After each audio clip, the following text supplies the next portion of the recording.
Welcome to ఉద్యోగ అన్వేషణ channel. 24th April 2024 editorial చూద్దాము. డోపింగ్ ఊబీలో ఆటగాళ్ళు, శక్తికి పెంచే ఉత్ప్రేరకాలు, వాటి క్రీడల్లో ప్రత్యర్థి మీద పైచేయి సాధించడం ఏళ్ల తరబడి సాగుతోంది. ఎన్ని చర్యలు తీసుకున్నా, మరిన్ని నిబంధనలు పెట్టినా డోపింగ్ కనుమరుగు కావడం లేదు. క్రీడల్లో వేగంగా ఎదిగే దిశగా సాగుతున్న భారత్ ప్రపంచ డోపింగ్ వ్యతిరేక సంస్థ నాడా తాజా జాబితాలో అగ్రస్థానంలో ఉండడం విచారకరం. అంటే డోపింగ్ అంటే world doping agency, anti doping agency అంటారు. వరల్డ్ యాంటీ డోపింగ్ ఏజెన్సీ, వాడా అని అంటారు. నాడా అంటే నేషనల్ యాంటీ డోపింగ్ ఏజెన్సీ. ఇది మన ఇండియాది. ఇది వరల్డ్, ప్రపంచం గురించి సంబంధించినవి.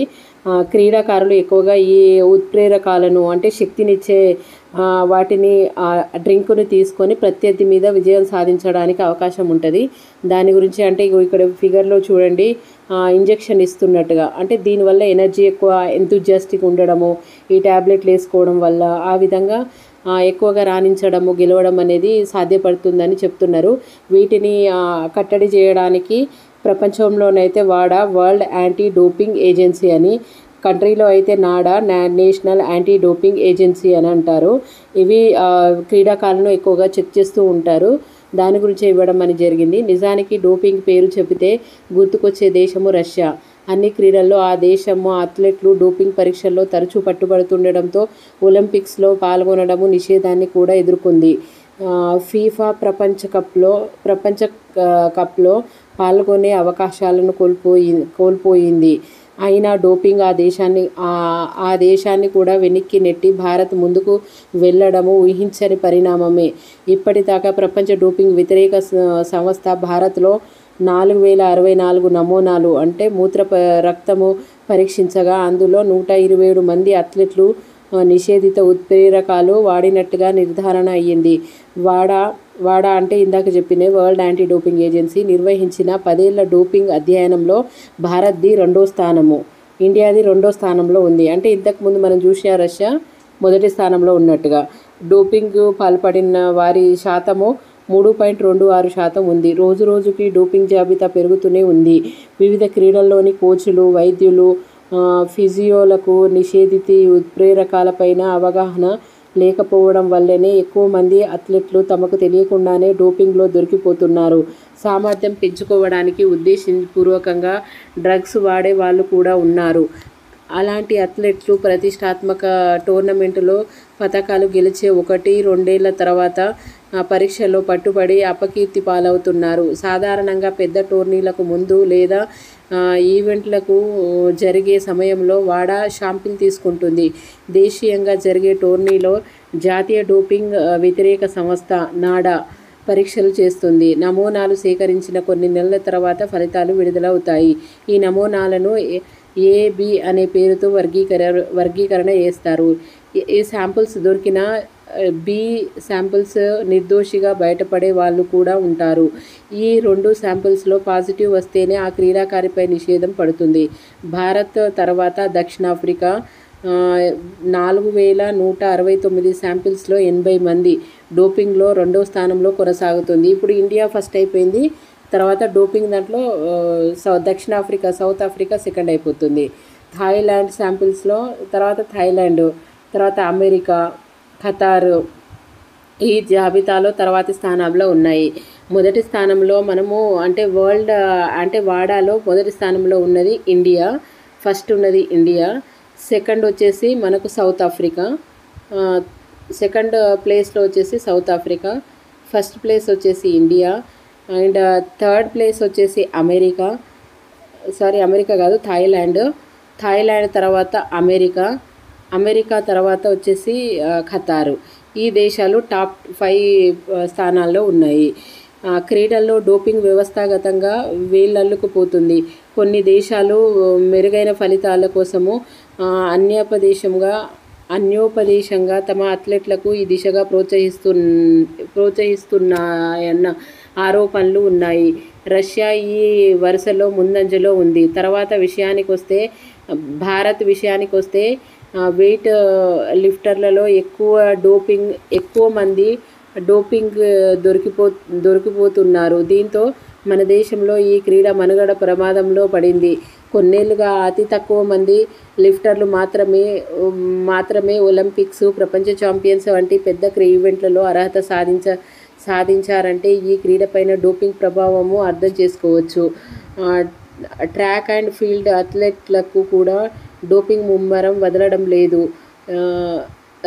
రన్నర్లు ఎక్కువ మందిలో పాజిటివ్ ఫలితాలు వస్తున్నాయి. 2020 టోక్యో ఒలింపిక్స్లో పోటీపడి మెరుగైన ప్రదర్శన చేసిన కమల్ ప్రీత్ కౌర్, డిస్కస్ త్రో లాంటి అథ్లెట్లు సైతము డోపింగ్ పరీక్షల్లో దొరికి శిక్షలు ఎదుర్కొంటున్నారు.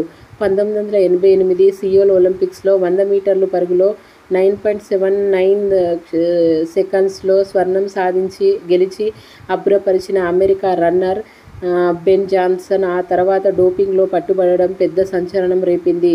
టూర్ డి ఫ్రాన్సెస్ 7 సార్లు విజేతగా లాన్స్ ఆర్మ్స్ట్రాంగ్ తను నిషేధిత ఉత్ప్రేరకాలు తీసుకున్నారని ప్రకటించడంతో అభిమానులు దిగ్భ్రాంతికి గురి అయ్యారు. డోపింగ్ ముమ్మరికి అరికట్టాలంటే క్రీడాకారులు మొదటి నుంచే నిషేధిత ఉత్ప్రేరకాల పట్ల అవగాహన కలిగి ఉంచాలి.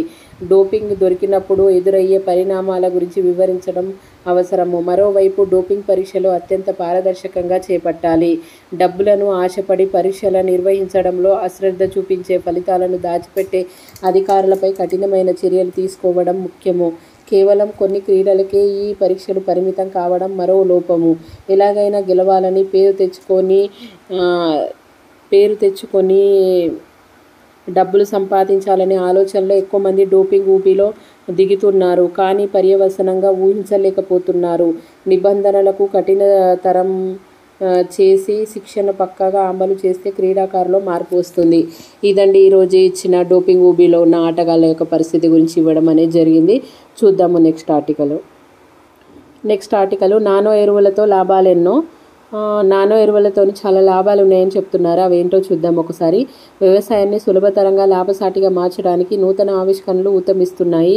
ఈ కోవలో రూపుదిద్దుకున్న నానో సాంకేతిక ఎరువుల తయారీలో సరికొత్త విప్లవానికి నాంది పలికింది. యూరియా, DAP నానో ఎరువులుగా ద్రవ రూపంలో అందుబాటులోకి వచ్చాయి. ఈ DAP, యూరియా అనేది ద్రవ రూపంలోకి అందుబాటులోకి వచ్చినవి.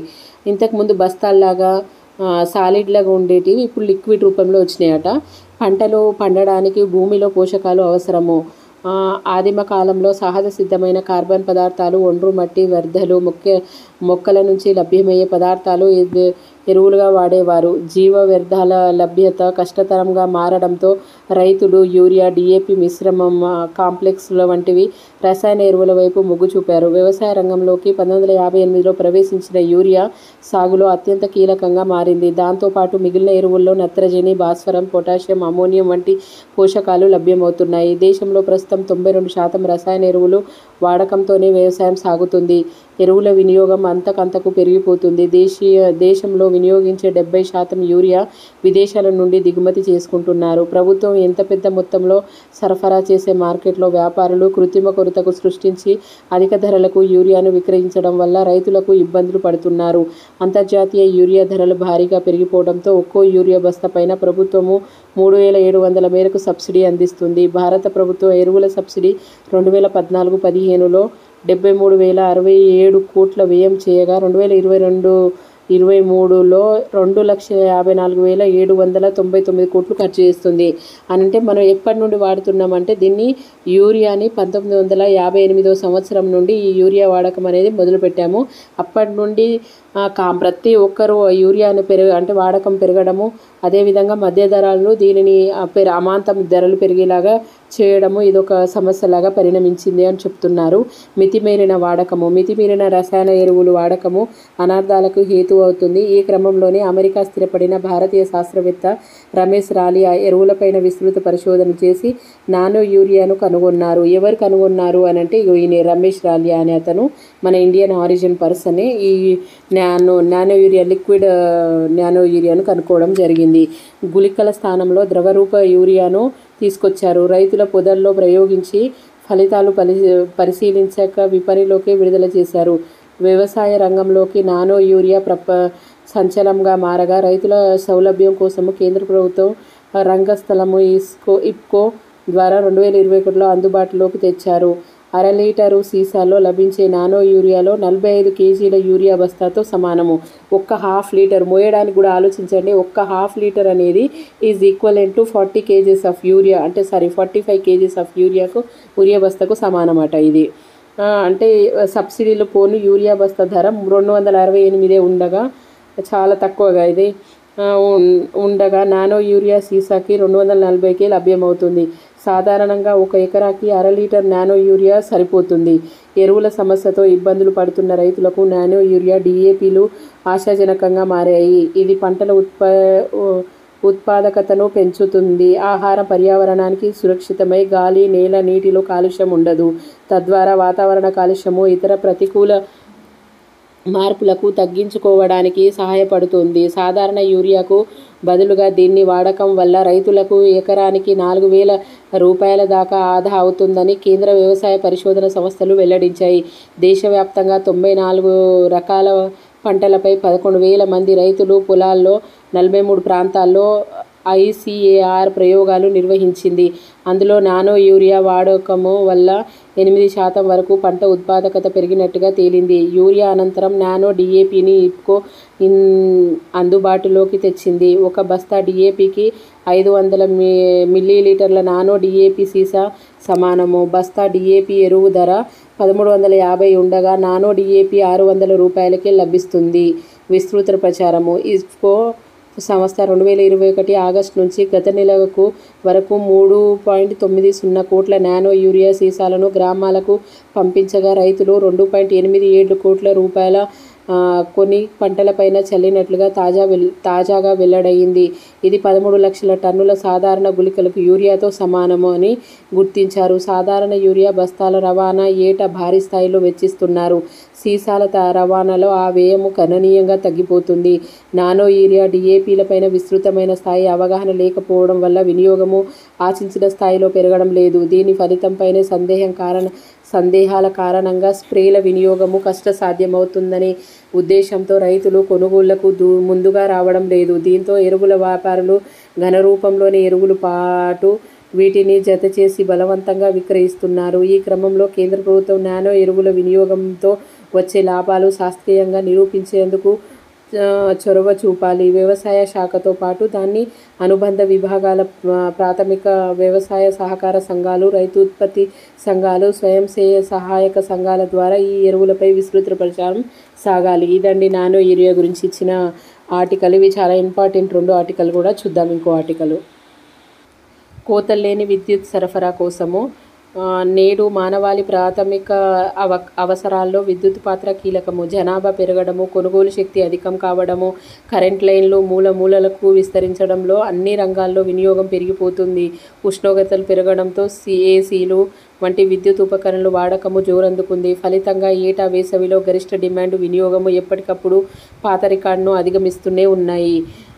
గత దశాబ్దాల కాలంలో భారత్లో గరిష్ట విద్యుత్ డిమాండ్ 135 నుంచి 243 గిగావాట్లకు చేరింది. 243 గిగావాట్ల విద్యుత్ అవసరము. తలసరి విద్యుత్ వినియోగము 890 నుంచి 1323 యూనిట్లకు ఎగబాకింది. వేగంగా పురోగమిస్తున్న భారత్లో విద్యుత్ వినియోగం నిలకడ పెరుగుదలతో 2030 చివరికి గరిష్ట డిమాండ్, వినియోగం మరో 50% పెరుగుతుందని నిపుణుల అభిప్రాయము. ప్రస్తుతం పలు రాష్ట్రాల్లో అత్యధిక స్థాయిలో విద్యుత్ డిమాండ్ నమోదు అవుతున్నాయి. పెరుగుతున్న డిమాండ్కు అనుగుణంగా ఉత్పత్తి సాధించడం ఒక సవాలు. సరళీకరించిన విద్యుత్ చట్టము 2003తో ఉత్పత్తి రంగంలో పెట్టుబడులు వెల్లువెత్తుతాయి. ప్రైవేట్ రంగ స్థాపిత సామర్థ్యము 23% నుంచి 51%, నేరుగా మొత్తం సామర్థ్యము 434 గిగావాట్లకు, ఉత్పత్తి 1624 బిలియన్ యూనిట్లకు చేరింది. అందుకని నేడు గరిష్ట విద్యుత్ డిమాండ్ రెండింతలైనప్పటికీ మొత్తం ఉత్పత్తిలో 3వ వంతు ప్రైవేట్ రంగం నుంచి తీసుకొని లోటు కోతను లేకుండా సరఫరా చేయగలిగే పరిస్థితి నెలకొంది. గత దశాబ్దాల్లో విద్యుత్ ఉత్పత్తి లోటు కొనసాగినా ప్రస్తుతం సరిపడా అందించగలుగుతున్నారు. స్వచ్ఛ ఇంధనాలు. ప్రపంచ దేశాలు వాతావరణ కాలుష్య కారక థర్మల్ విద్యుత్ కేంద్రాలను తగ్గించాలని, స్వచ్ఛ ఇంధనాలను వినియోగించాలని తలపెట్టిన మన దేశము 2030 నాటికి స్వచ్ఛ ఇంధనాల ద్వారా 50% ఉత్పత్తిని సాధించే యత్నంలో భాగంగానే థర్మల్ విద్యుత్ కేంద్రాల స్థాపన నియంత్రిస్తూ సౌర, పవన, వనరు వంటి సాంప్రదాయేతర విద్యుత్ ఉత్పత్తులని విశేషంగా ప్రోత్సహిస్తుంది. అయినప్పటికీ నేటికి థర్మల్ విద్యుత్ ఉత్పత్తి వాటా 70% పైగానే ఉండగా స్వచ్ఛ ఇంధనాల ఉత్పత్తి వాటా 21% మాత్రమే. నూతనంగా జల అణు విద్యుత్ ఉత్పత్తి కేంద్రాలకు స్థాపించడానికి పర్యావరణ మధ్యమకారుల నుంచి గట్టిగా వ్యతిరేకము ఎదురవుతుంది. మిగతా ప్రత్యామ్నాయ ఇంధనాలపైన బయోమాసు వ్యర్థాల నుంచి విద్యుత్తేతర విధానాల్లో కొద్ది మొత్తంలోనే ఉత్పత్తి అవకాశం ఉంది. థర్మల్ విద్యుత్తు తగ్గించాలంటే ఆ మేరకు సౌర పవన విద్యుత్ శక్తి కేంద్రాలను విరివిగా స్థాపించాలి. ఈ క్రమంలో వీటిలో సులభంగా నమ్మకము లభ్యమయ్యే సౌర విద్యుత్తుని 2030 నాటికి 350 గిగావాట్లు పెంచాలని లక్ష్యంగా పెట్టుకున్నారు. జాతీయ సౌర మిషన్ లాంటి కార్యక్రమం ద్వారా పెద్ద మొత్తంలో విద్యుత్ ఉత్పత్తి కేంద్రాలను స్థాపించారు. వివిధ పథకాల ద్వారా వ్యవసాయంలో భవనాలపైన వినియోగదారులే స్వయంగా సౌర విద్యుత్ పథకాలను ఏర్పాటు చేసుకునేలాగా ప్రోత్సహిస్తున్నారు. ఇందుకు లక్షల కోట్ల రూపాయల నిధులకు అవసరమవుతున్నాయి. తెలంగాణలో సౌర విద్యుత్ స్థాపిత సామర్థ్యము 15,497 మెగావాట్లు. ప్రభుత్వ కార్యాలయ భవనాలపైన, గ్రామాల్లో ఖాళీ స్థలాల్లో సౌర విద్యుత్ ఉత్పత్తి కేంద్రాల్లో స్థాపించడానికి ప్రణాళికలు రూపొందిస్తున్నాయి. ఆంధ్రప్రదేశ్ సౌర విద్యుత్ స్థాపిత సామర్థ్యము 3,755 మెగావాట్లు, పవన విద్యుత్ స్థాపిత సామర్థ్యము 3,638 మెగావాట్లు. మరికొన్ని కేంద్రాల ఏర్పాటు దిశగా ప్రణాళికలు రూపొందించాల్సి ఉంది.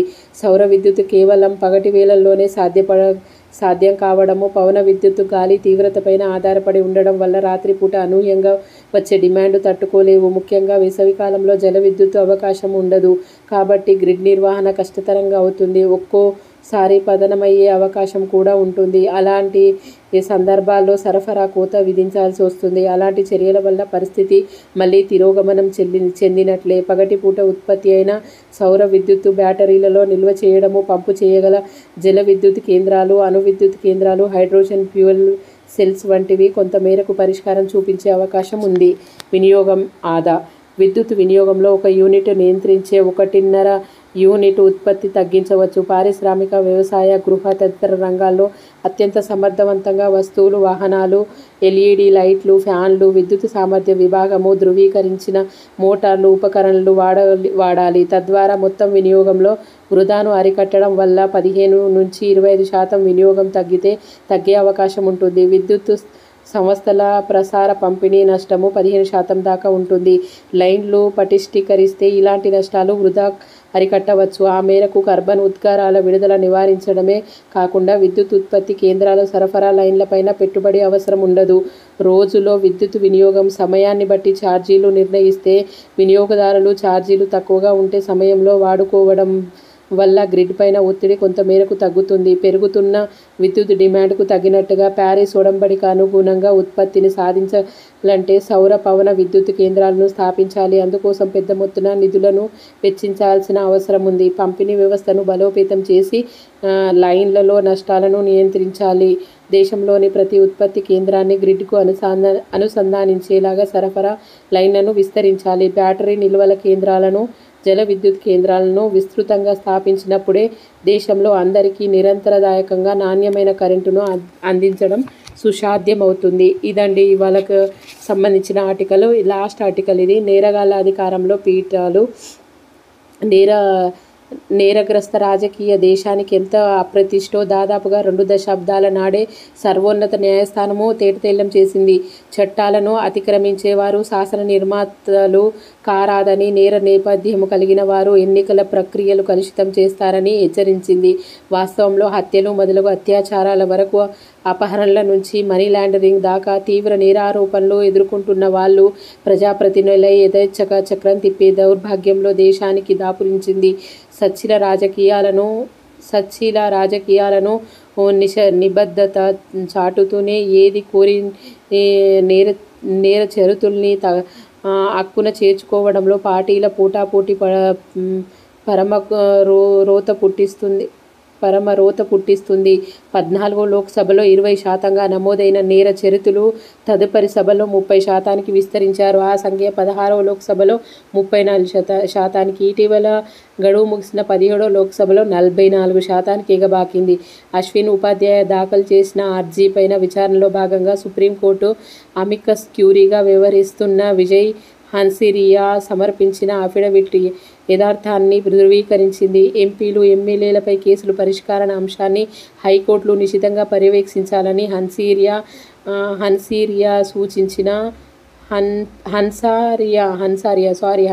సూచించారు. ఆయన కేసుల నిమిత్తము సత్వర విచారణను లక్షించి ప్రత్యేక వెబ్సైట్ రూపొందించేలాగా సుప్రీంకోర్టు ఆదేశాల్ని అమికస్ క్యూరీ అభిలషిస్తున్నారు. ప్రస్తుతం ప్రత్యేక కోర్టుల్లో ప్రజాప్రతినిధులపైన 4474 కేసులు పోగుపడి ఉన్నాయి. ఏ కేసులోనైనా 3 ఏళ్ల కంటే ఎక్కువ కాలము పెండింగ్లో ఉంటే అందుకు కారణమేమిటో ప్రత్యేక కోర్టులు న్యాయమూర్తుల్ని హైకోర్టు వివరణ కోరాలని హన్సిరియా తాజాగా సిఫారసు చేశారు. కేసుల విచారణ ఏళ్లు పూలు సాగడము నేర చరిత నేతలకు ఆయాచిత వరమవుతుంది.